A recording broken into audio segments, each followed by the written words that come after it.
नमस्कार दोस्तों, आप सभी का स्वागत है आपके अपने YouTube चैनल जीके विद पीके पर। आज का हमारा टॉपिक है प्रायद्वीपीय भारत। हमने शुरू कर रखा है कि भारत के जो भौतिक प्रदेश हैं तो हिमालय पर्वत, और हिमालय पर्वत के बाद हमने पढ़ा है उत्तर भारत का विशाल मैदान। और आज का हमारा जो टॉपिक है वो है प्रायद्वीपीय भारत भी,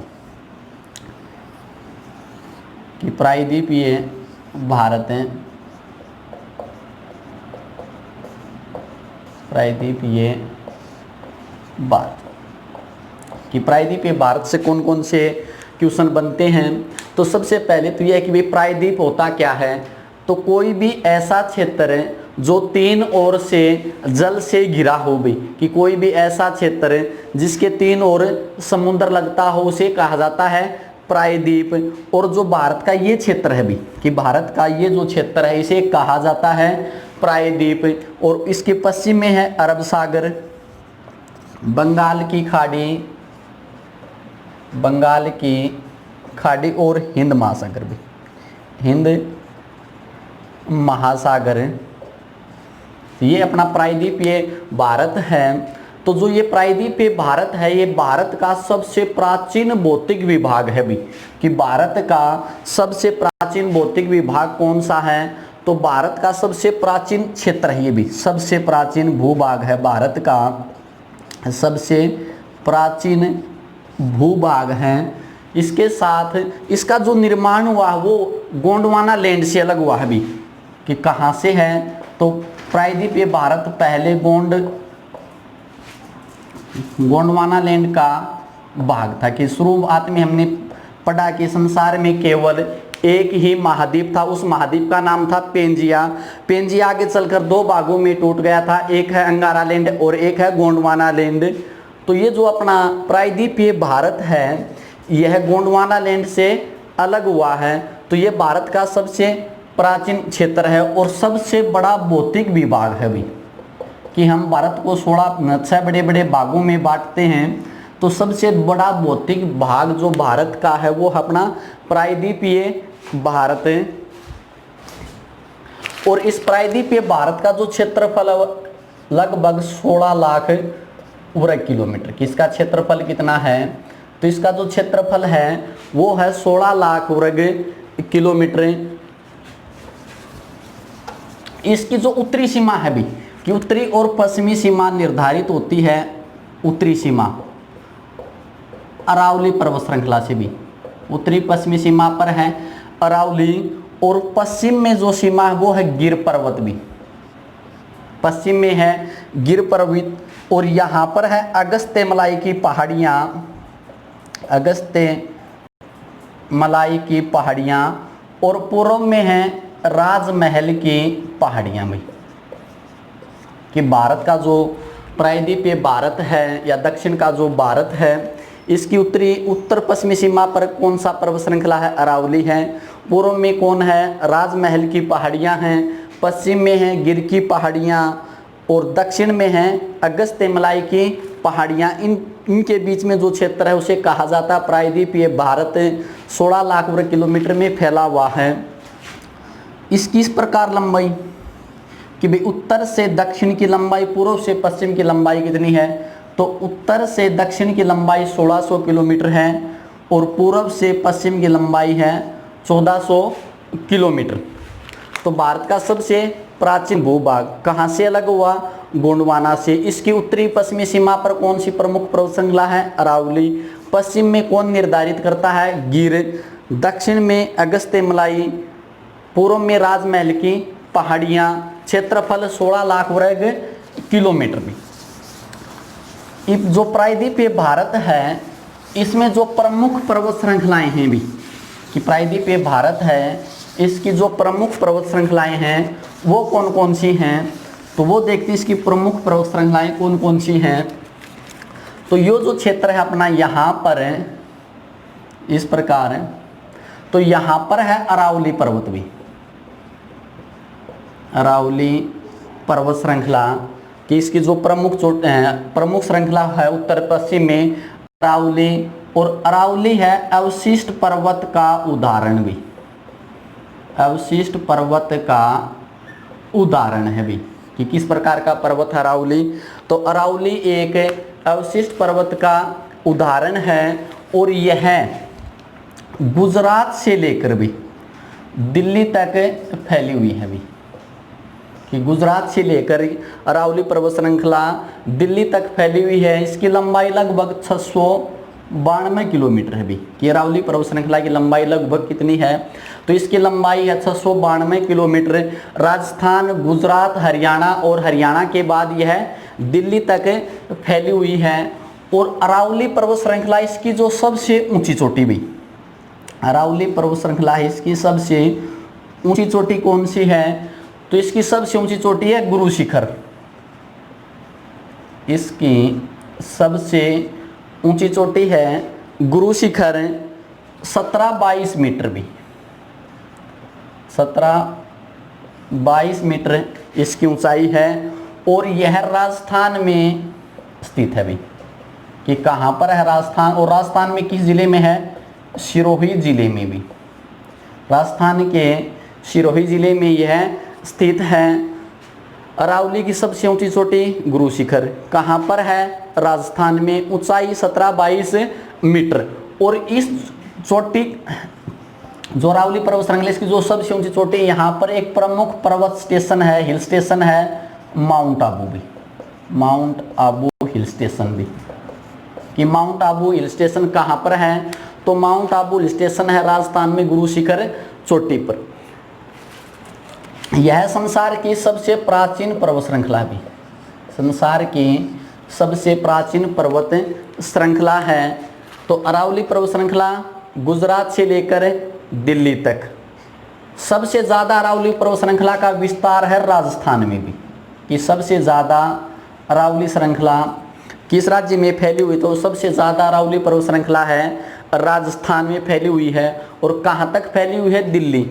और जो हमारा राष्ट्रपति भवन है, संसद भवन है, वह किन पहाड़ियों में स्थित है, तो दिल्ली में इन पहाड़ियों को कहा जाता है रायसीना की पहाड़ियाँ, रायसीना की पहाड़ियाँ भी कि अरावली में ना, दिल्ली में अरावली की पहाड़ियों को किस नाम से जाना जाता, तो दिल्ली में अरावली की पहाड़ियों को नाम दिया गया है रायसीना की पहाड़ियाँ। और रायसीना की जो पहाड़ियाँ हैं यहीं पर भारत का संसद भवन स्थित है भी। अगली प्रमुख श्रृंखला है विंध्याचल। अगली प्रायद्वीपीय भारत की प्रमुख पर्वत श्रृंखला है विंध्याचल।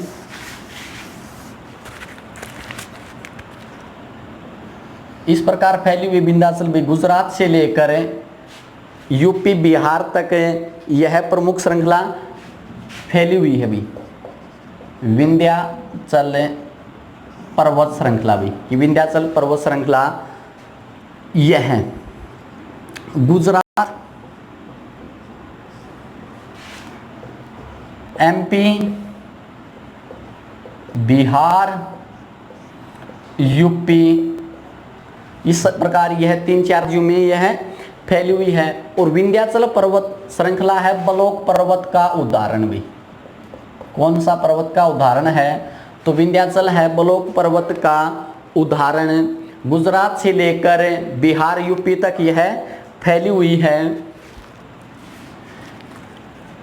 यह एक समानांतर श्रेणी नहीं है, बीच में से इसका नदियों द्वारा अपर्दन हो गया है, तो इसको अलग अलग जगहों पर अलग अलग नामों से जाना जाता है भी कि जो अरावली पर्वत श्रृंखला है इसको दिल्ली में नाम दिया है रायसीना की पहाड़ी, हरियाणा में नाम दिया है डोसी की पहाड़ी। इसी प्रकार जो विंध्याचल पर्वत श्रृंखला है इसको भी अलग अलग जगहों पर अलग अलग नामों से जाना जाता है। तो ये साइड है पश्चिम कि गुजरात है पश्चिम, तो पश्चिम में इसको कहा जाता भारनेर की पहाड़ी, भारनेर की पहाड़ी। बीच का भाग है मध्य, तो मध्य में इसको कहा जाता है विंध्याचल कि मध्य में किस नाम से जाना जाता है, तो इसको नाम दिया है विंध्याचल। और पूर्व में नाम दिया है इसको कैमूर की पहाड़ियाँ भी, कैमूर की पहाड़ियाँ। अब कि विंध्याचल पर्वत श्रृंखला को गुजरात में किस नाम से जाना जाता है, भारनेर बाड़मेर की पहाड़ी, और जो ये मध्य भाग है भाई, यहाँ पर है विंध्याचल भी, कि विंध्याचल कहाँ नाम दे दिया, तो विंध्याचल नाम दे रखा है मध्य प्रदेश में, और पूर्व बिहार और यूपी में इसको नाम दे रखा है कैमूर की पहाड़ियाँ। किस प्रकार का पर्वत है, बलोक पर्वत है भी, कि विंध्याचल है बलोक पर्वत, और यह भारत को दो भागों में बांटता है। इस प्रकार गुजरात से लेकर यह बिहार तक फैला हुआ है। तो अब भारत का दो भाग हो गए, एक ऊपर की साइड और एक दक्षिण की साइड। तो क्वेश्चन है कि भाई उत्तर और दक्षिण को कौन सा पर्वत श्रृंखला अलग करती है भाई, कि उत्तर और दक्षिण को जो अलग करने वाली प्रमुख पर्वत श्रृंखला कौन सी है, तो विंध्याचल है भाई, कि कौन सी पर्वत श्रृंखला अलग करती है। तो विंध्याचल पर्वत श्रृंखला उत्तर भारत को दक्षिण भारत से अलग करती है। बलोक पर्वत का उदाहरण है गुजरात में बाड़मेर की पहाड़ी, मध्य में विंध्याचल, यूपी बिहार में इसको नाम रखा है कैमूर की पहाड़ियाँ। विंध्याचल के ठीक नीचे भी, कि जो विंध्याचल है इसके ठीक नीचे एक प्रमुख पर्वत श्रृंखला है सतपुड़ा। सतपुड़ा भी एक प्रमुख पर्वत श्रृंखला, इसी प्रकार इसी के समानांतर है। ऊपर है अपना विंध्याचल, और विंध्याचल के ठीक नीचे है सतपुड़ा पर्वत श्रृंखला, और यह गुजरात से लेकर बिहार तक फैली हुई है भी, कि सतपुड़ा पर्वत श्रृंखला कहाँ से लेकर कहाँ तक फैली हुई है, तो गुजरात और बिहार के बीच में यह फैली हुई है भी, गुजरात और बिहार के बीच में यह प्रमुख श्रृंखला फैली हुई है। तो विंध्याचल की तरह इसको भी अलग अलग स्थानों पर अलग अलग नामों से जाना जाता है भी, कि यह एक प्रमुख पर्वत श्रृंखला समानांतर नहीं है, बीच में इसको भी नदियों द्वारा काट दिया गया, तो इसको अलग अलग जगहों पर अलग अलग नाम से जाना जाता है। जो पश्चिमी भाग है, जो गुजरात है, यहाँ पर इसको नाम दे रहा है राजपीपला की पहाड़ी, राजपीपला की पहाड़ी।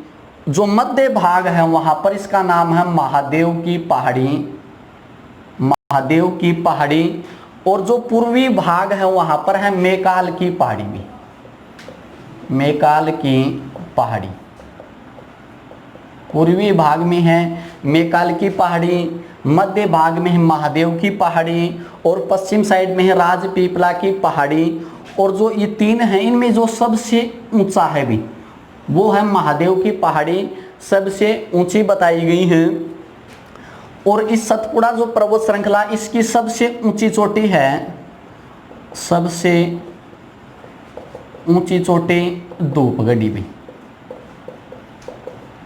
कि सतपुड़ा की सबसे ऊंची चोटी कौन सी है, तो सतपुड़ा की सबसे ऊंची चोटी है धूपगढ़ी, और यह मध्य प्रदेश में भी, कि कहाँ पर है, तो यह चोटी मध्य प्रदेश में है। और जो मैकाल की जो पहाड़ी है भी, कि मैकाल की पहाड़ी की सबसे ऊंची चोटी कौन सी है, तो मैकाल की पहाड़ी की सबसे ऊंची चोटी है अमरकंटक, अमरकंटक, कि मैकाल की पहाड़ी की सबसे ऊंची चोटी कौन सी है, तो मैकाल की पहाड़ी की सबसे ऊंची चोटी है अमरकंटक, यह भी मध्य प्रदेश में है। और अमरकंटक से 3 नदियों का उद्गम है भाई, कि अमरकंटक से कितनी नदियां निकलती हैं, तो अमरकंटक से 3 नदियां निकलती हैं, सोन नदी है, नर्मदा नदी है और महानदी। जो ये सतपुड़ा पर्वत श्रृंखला है इसके उत्तर में, कि इसके उत्तर में कौन सी नदी है, तो इसके उत्तर में नर्मदा नदी है। और सतपुड़ा पर्वत के दक्षिण में कौन सी नदी बहती है, तो ताप्ती भी। कि सतपुड़ा पर्वत श्रृंखला किन नदियों के बीच में है, तो नर्मदा और ताप्ती के बीच में स्थित है सतपुड़ा। सतपुड़ा की सबसे ऊंची चोटी धूपगढ़ी, मैकाल की सबसे ऊंची चोटी अमरकंटक। अमरकंटक से कितनी नदियों का उद्गम है, 3 नदियों का उद्गम है। और यहीं पर एक हिल स्टेशन है भी पंचमढ़ी। ये पंचमढ़ी हिल स्टेशन कहाँ पर है, तो पंचमढ़ी हिल स्टेशन है मध्य प्रदेश में। और इसे सतपुड़ा की रानी कहा जाता भी, कि सतपुड़ा की रानी किसे कहा जाता, तो सतपुड़ा की रानी कहा जाता है पंचमढ़ी को। सतपुड़ा की रानी है पंचमढ़ी। तो अब तक हमने देखा इसकी 3 प्रमुख पर्वत श्रृंखलाएं। अरावली के ठीक नीचे है विंध्याचल और विंध्याचल के ठीक नीचे है सतपुड़ा भी।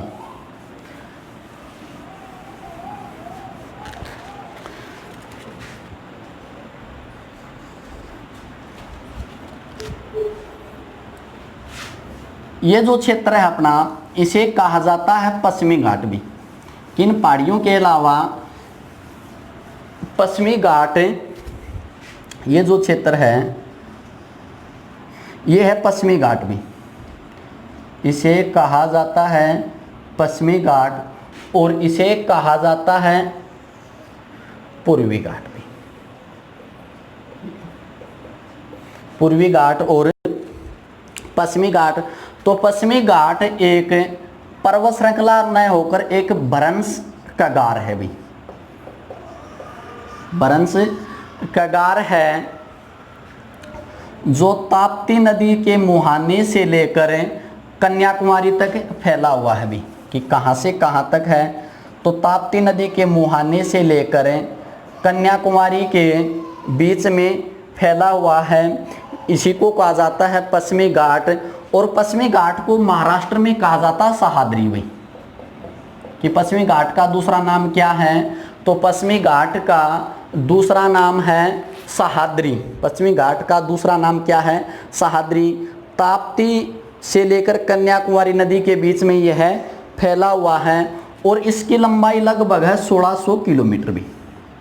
कि इसकी लंबाई कितनी है पश्चिमी घाट की, तो पश्चिमी घाट की जो लंबाई है वो है लगभग 1600 किलोमीटर और जो औसत ऊंचाई है वो है 1000 से 1300 मीटर भी।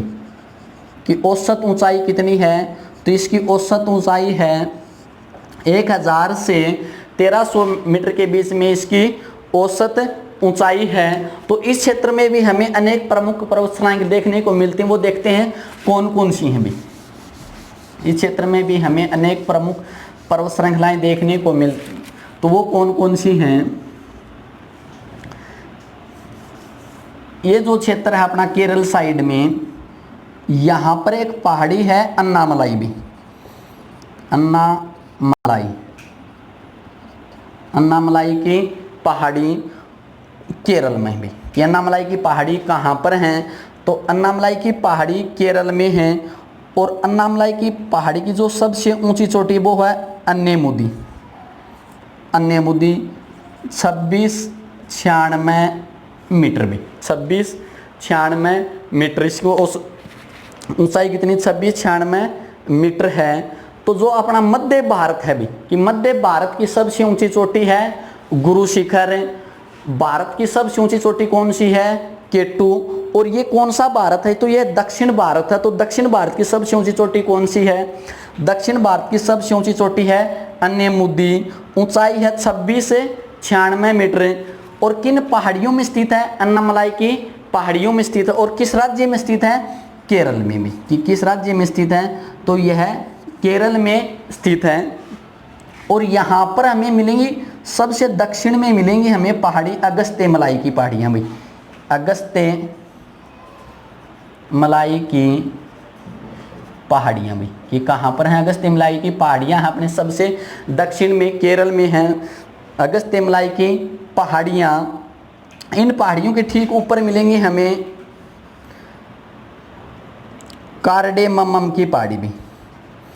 कार्डेममम की पहाड़ी की जो अन्नामलाई है, अन्नामलाई की पहाड़ियों के ठीक ऊपर हमें मिलेंगी कार्डेममम की पहाड़ी।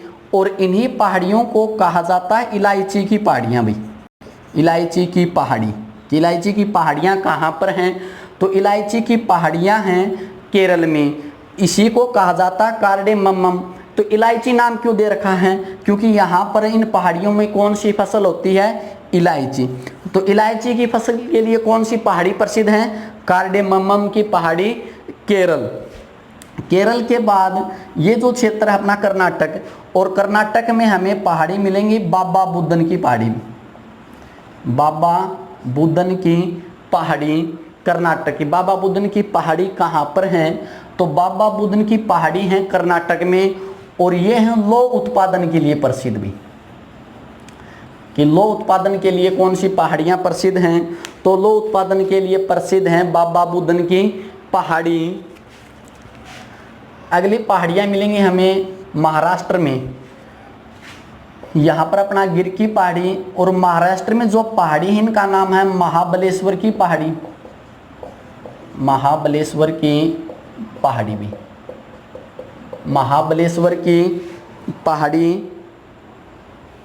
और दूसरी पहाड़ी है कालसूबाई,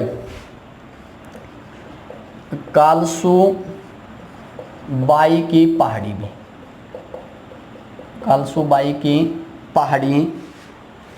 तो ये कालसूबाई की पहाड़ी है उत्तरी सह्याद्री की सबसे ऊंची चोटी भी। उत्तरी सह्याद्री की सबसे ऊंची चोटी कौन सी है? तो एक 16 डिग्री अक्षांश है भी, कि 16 डिग्री जो अक्षांश है जो गोवा से होकर गुजरता है, वह पश्चिमी घाट को 2 भागों में बांटता है, उत्तरी सह्याद्री और दक्षिणी सह्याद्री। तो उत्तरी सह्याद्री की जो सबसे ऊंची चोटी वो है, वो कौन सी है? कालसूबाई। कहाँ पर है? महाराष्ट्र में। महाबलेश्वर की पहाड़ी कहाँ पर है? महाराष्ट्र में। बाबा बुदन की पहाड़ी कहाँ पर है? कर्नाटक में। क्यों प्रसिद्ध हैं? लौह उत्पादन के लिए प्रसिद्ध हैं। कार्डेमम की पहाड़ी कहाँ पर है? केरल में है। इनका दूसरा नाम है इलायची की पहाड़ी। अन्नामलाई की पहाड़ियाँ कहाँ पर है? मुख्य रूप से ये केरल में है। तो ये कौन सा घाट है? अपना पश्चिमी घाट, जिसकी लंबाई 1600 किलोमीटर है, औसत ऊंचाई है 1000 से 1300 मीटर। इसी प्रकार अपना अगला अपना पूर्वी घाट, यह उड़ीसा से लेकर भी, कि उड़ीसा से लेकर और कन्याकुमारी तक फैला हुआ है भी। उड़ीसा से लेकर यह घाट कहाँ तक फैला हुआ है? कन्याकुमारी। तो इसकी जो औसत ऊंचाई है वो इस घाट के मुकाबले कम है भी, कि यहाँ पर औसत ऊंचाई थोड़ी ही कम है। नदियों द्वारा सबसे ज़्यादा अपर्दन हुआ है, इसलिए यहाँ की औसत ऊंचाई कम है। इसकी जो लंबाई है वो है 1300 किलोमीटर भी। इसकी लंबाई कितनी है? पर पूर्वी घाट की, तो पूर्वी घाट की जो लंबाई है वो है 1300 किलोमीटर, और औसत ऊंचाई है 600 मीटर भी। औसत ऊंचाई कितनी है? तो औसत ऊंचाई है 600 मीटर। तो इस क्षेत्र में भी हमें अनेक पहाड़ियां देखने को मिलती हैं। वो कौन कौन सी हैं?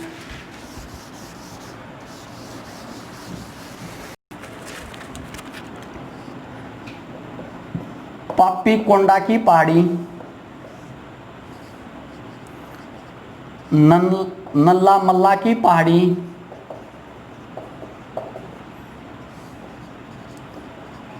महेंद्रगिरी की पहाड़ी,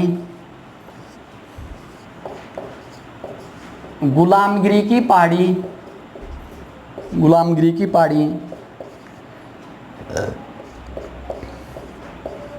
सेवराय की पहाड़ी, सेवराय की पहाड़ी। इस क्षेत्र में कौन कौन सी पहाड़ियां हैं? तो जो अपना पूर्वी घाट है, लंबाई 1300 किलोमीटर, औसत ऊंचाई 600 मीटर है। इसकी जो पापी गोंडा है, नल्लामला की पहाड़ी है, महेंद्रगिरी की पहाड़ी है, गुलामगिरी है और सेवराय की पहाड़ी। और इसकी जो सबसे ऊंची चोटी है भी, कि पूर्वी घाट की सबसे ऊंची चोटी कौन सी है?